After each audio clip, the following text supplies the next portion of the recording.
정의롭고 공정한 나라, 상식이 통하는 세상, 정권 교체로만 가능합니다. 저 문재인이 자랑스러운 국민들과 함께 만들어 나가겠습니다.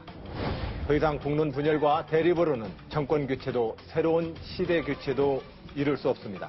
정권 교체 그 이상의 가치 안희정입니다. 여러분 진정 무엇을 원하십니까? 우리의 삶이 바뀌는 진정한 세상의 교체를 원합니다. 이재명은 평생 공정한 나라를 위해서 애써왔습니다.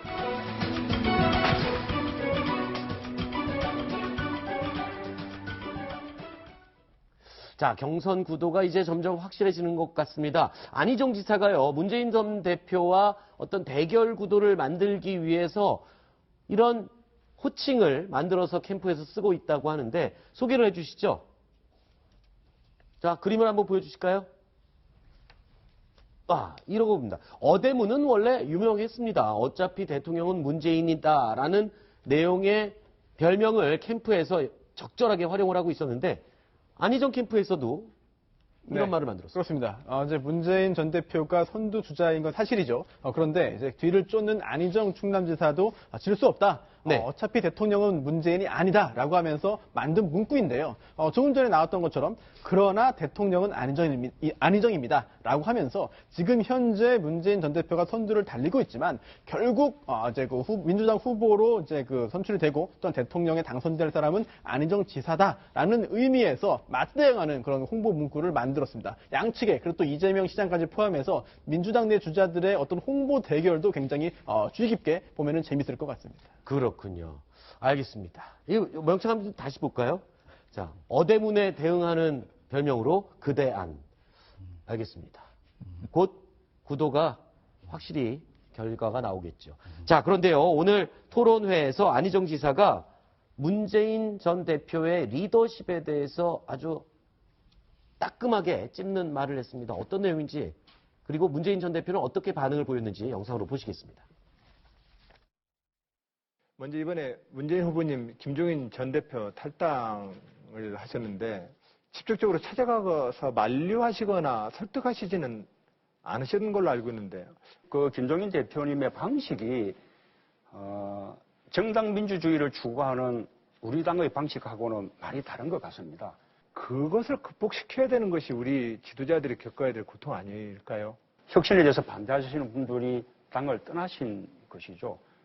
이 당내의 통합 문제에 대해서도 효과적인 리더십을 발휘하지 못하셨는데 대한민국 지도자가 되면 이 문제로 이 대한민국의 이 분열과 갈등을 어떻게 통합의 리더십으로 이끌겠습니까? 제가 이제 김종인 대표님 모신 것은 경제민주화라는 가치를 위해서 함께 했던 것이죠. 그래서 저는 뭐 소연정 주장하신다면 충분히 공감하겠는데 자유한국당까지 포함하는 대연정 이 부분은 제가 도저히 지금 그 부분은 수긍이 되지 않습니다. 대통령의 가장 중요한 요소는 국가와 국민을 통합하는 리더십이라고 생각합니다. 자신의 생각과 다르더라도 다른 사람의 의견을 존중하는 데 있다고 믿습니다. 어떻게 보셨습니까? 예. 지금 강하게 공격을 쏟아부었는데 문 전 대표의 대응은 또 어땠다고 평가를 하시나요? 오늘 이제 오후 2시부터 네. 처음으로 이제 5개 그 방송사가 동시에 생중계를 했는데요. 저 부분이 유일하게 각 후보 간에 서로 질문과 답을 답한 거에 대해서 다시 되추궁하고 다시 또 답하고 답이 이게 좀 부족하다 그러면 또 답하고 질문하고 이런 유일한 자리였거든요. 네. 저기서 어떤 얘기를 안희정 지사가 질문했냐면요. 왜 김한길 그리고 손학규 그다음에 가장 최근에 떠난 김종인 이 세 분 왜 떠났느냐. 네. 그분에 대해서 그러니까 정당 민주주의하고 안 맞아서 떠났다. 네. 그리고 얘기를 했어요.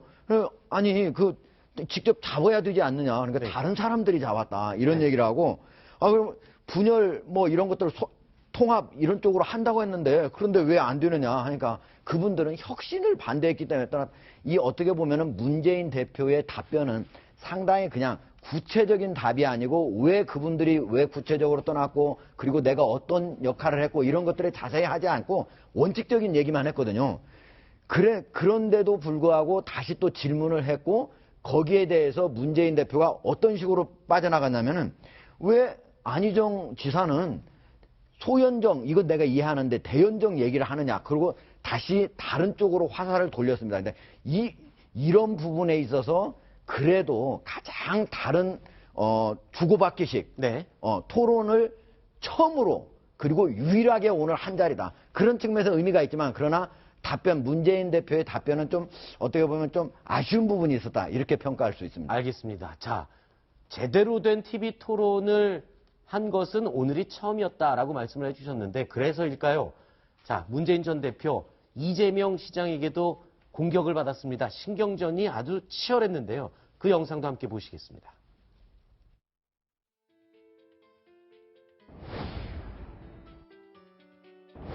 민주주의 사회에서 가장 중요한 것은 자질과 능력입니다. 그야말로 토론을 통해서 국민들이 판단할 수 있게 하는 것은 매우 중요한 과정이고 정당 정치, 민주주의의 꽃이라고 할 수 있습니다. 무제한 주제 제한 없이 한번 자유토론 한번 해보실 생각 없으신지? 글쎄요. 저도 뭐 피할 생각 전혀 없습니다만 스케줄을 일방적으로 강요할 수는 없는 것이고요. 당과 협의해서 이렇게 만들어내는 것이 좋을 것 같고 우리 이재명 후보님은 아주 명쾌하고 속이 탁 트이는 그런 사이다 발언 유명합니다.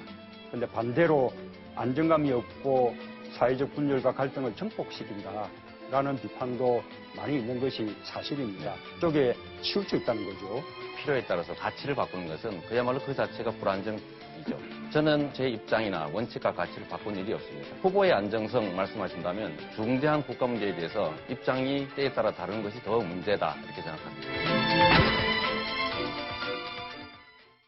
네 분 다 오늘 토론회를 보셨을 텐데 구자훈 차장의 생각부터 들어보겠습니다. 오늘 토론회를 보고 각 후보들에게 몇 점을 줬을지 생각을 들어보겠습니다. 일단 그 이재명 성남시장에게 80점 정도를 좀 줬는데요. 제가 주는 기준은 좀 이렇습니다. 아무래도 민주당 당내 경선을 앞두고 있는 토론이기 때문에 당내 지지자들에게 얼마나 효율적으로 어필을 했는지 이것을 저는 좀 관전 포인트로 봤는데요. 이재명 시장이 왜 적폐청산이 필요하느냐 이 질문에 대해서 기본적으로는 이웃들과 함께 잘 사는 것이지만 그 이웃에 숨어있는 이 도둑, 그러니까 이게 이재명 시장의 표현은 도둑이었지만 이제 기득권을 가지고 있고 그래서 이웃들을 못 살게 하는 사람들만큼은 청산을 해야 되는 거 아니냐. 그래서 나름대로 이 적폐청산의 이유를 명쾌하게 설명을 해냈기 때문에 80점 정도를 좀 다소 높은 점수를 줄 수 있지 않나 이렇게 생각이 됩니다. 자, 이번 토론회, TV 토론회 손수호 변호사의 생각을 한번 들어보겠습니다. 네. 사실 4명의 후보에 대해서 전부 다 아쉬운 생각이 듭니다. 근데 그래도 그중에서 문재인 전 대표에게 70점을 주면서 가장 높은 평가를 하고 싶은데요.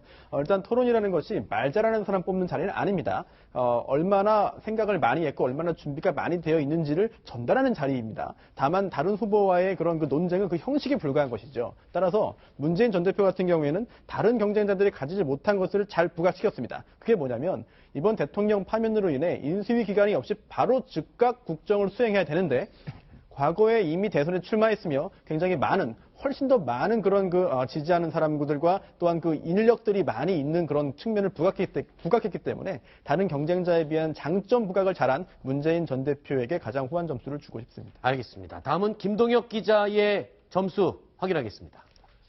네, 저는 안희정 후보에게 80점을 드리고 싶은데요.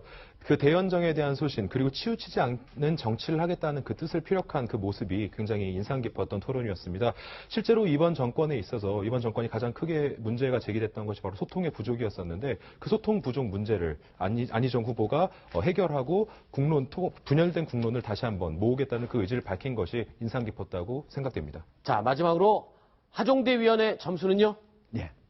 저는 똑같이 다 70점을 줬는데요. 네. 어떻게 보면 이 후보 세 분이 어떻게 잘했다, 잘못됐다, 그런 부분은 비슷하다고 생각을 합니다.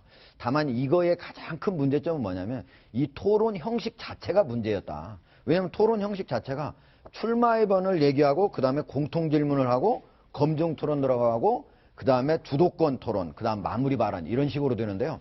여기서 유일하게 전혀 예상치 못하게 받을 수 있는 것은 주도권 토론, 이 네. 9분짜리 하나입니다. 아하. 근데 이것만 가지고 너무 짧은 시간이고, 네. 그리고 예를 들면은 이 정도뿐이 지금 토론이 안 되는, 예를 들면 나는 사드를 배치를 반대한다.